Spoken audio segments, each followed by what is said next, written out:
리짜이밍은 새벽에도 잠들지 못했다. 창밖의 불빛은 희미했고 청와대 집무실 천장에 매달린 시계초침 소리만이 유일한 현실이었다.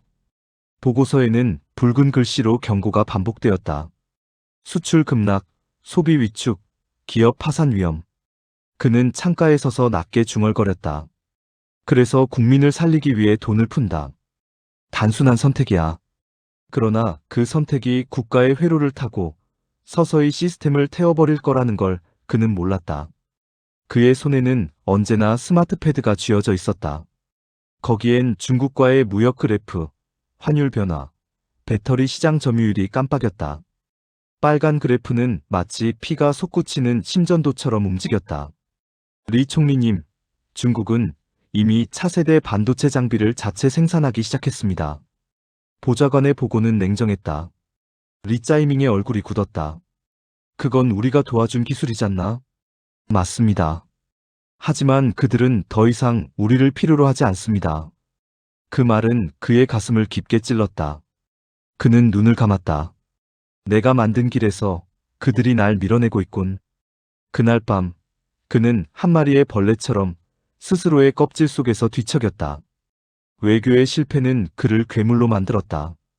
그는 피해자였지만 스스로 피해를 증식시키는 지도자이기도 했다. 그의 머릿속엔 오직 하나의 공식이 맴돌았다. 국가가 모든 걸 통제하면 혼란은 사라진다. 그는 그 말을 믿었다. 그래서 기업의 손을 묶고 금융을 틀어쥐었다. 그리고 소비 쿠폰 정책이 그 광기의 상징으로 태어났다. 국민이 돈을 써야 경제가 산다. 그 말은 처음엔 설득력 있었다. 하지만 곧 그것은 무너지는 집 위에 페인트를 칠하는 행위가 되었다. 그는 매달 새로운 이름으로 쿠폰을 찍어냈다. 행복지원 쿠폰, 희망소비 쿠폰, 제도약 쿠폰. 인쇄기 소리가 밤새 정부 청사복도를 울렸다. 처음엔 국민이 환호했다.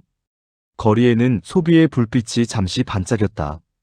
그러나 기업들은 다른 목소리를 냈다. 총리님, 저희는 이미 마이너스입니다. 이 쿠폰은 국민이 아니라 기업의 마지막 숨을 쥐어짜고 있습니다. 그는 고개를 들지 않았다. 국민이 웃으면 경제는 돌아간다. 그 말은 자신을 설득하기 위한 주문이었다. 그러나 웃음 뒤에는 빈 창고와 해고 통지서, 그리고 붕괴된 산업의 그림자가 자리했다. 쿠폰은 국민의 손에 떨어졌지만 그 비용은 기업의 숨에서 빠져나갔다. 리짜이밍은 그것을 알면서도 멈추지 못했다. 왜냐면 멈추는 순간 그는 무능한 지도자로 보일 테니까. 그는 자신이 통제의 주체라 믿었지만 사실은 불안을 숨기려 경제를 인공호흡시키는 환자였을 뿐이다. 밤 2시 그는 홀로 남아 있었다. 창밖은 고요했지만 머릿속에서는 고함이 울렸다. 왜 아무도 나를 이해하지 못하는가? 그는 스마트패드를 꺼내 기업 부채 그래프를 바라봤다. 그 선이 위로 솟구칠수록 심장은 아래로 내려앉았다. 내가 한 일은 살리기 위한 조치였는데 왜 다들 나를 원망하는가? 그는 자신의 불안을 인정하지 않았다. 그 대신 정책회의를 더 자주 열었다. 회의가 많을수록 불안이 줄어드는 듯 했지만 사실 그건 현실을 직시하지 않으려는 자기 마비의 의식이었다. 중국 대표단이 방한하던 날 그는 마지막 자존심을 걸었다. 우리는 아직 경쟁력이 있다. 그러나 상대는 미소 지었다. 리 총리, 당신들은 소비 쿠폰으로 국민을 달래고 있지요. 그건 기술이 아닌 심리의 마약입니다. 그 말이 그의 가슴을 찔렀다. 그리고 처음으로 그는 자신이 얼마나 불안정한 인간인지 깨달았다. 권력의 중심에서 그는 이미 나라는 존재를 잃어버렸던 것이다. 시간이 흘렀다.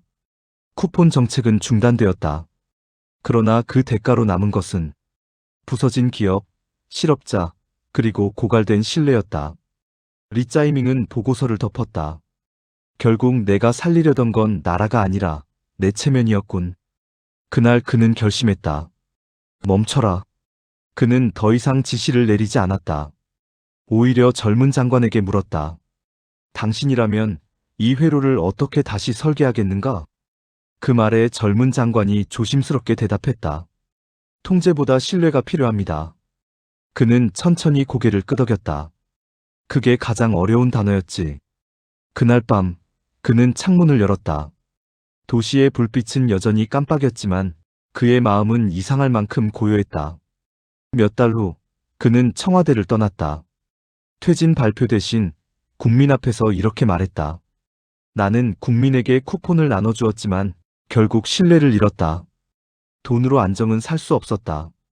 나는 불안을 통제로 덮으려 했고 통제는 파괴가 되었다. 그는 기자들의 플래시를 피하지 않았다. 대신 미소를 지었다. 그날 이후 그는 한 지방의 작은 반도체 연구소를 방문했다. 젊은 연구원들이 머리를 맞대고 회로를 그리고 있었다. 그는 그 모습을 한참 바라보다 조용히 말했다. 이건 진짜 회복이구나. 쿠폰이 아니라 신뢰로 돌아가는 회로. 그의 목소리는 미약했지만 확실히 달라져 있었다. 그는 이제 통제자가 아니라 인간 리짜이밍이었다. 리짜이밍이 만든 쿠폰은 국민을 위로하는 척하며 사실은 기업의 숨을 죄는 사슬이었다. 그의 불안은 정책으로 위장했고 그 통제의 회로는 결국 자신을 삼켰다. 하지만 그는 마지막에 깨달았다. 통제는 힘이 아니며 신뢰만이 회로를 다시 연결한다.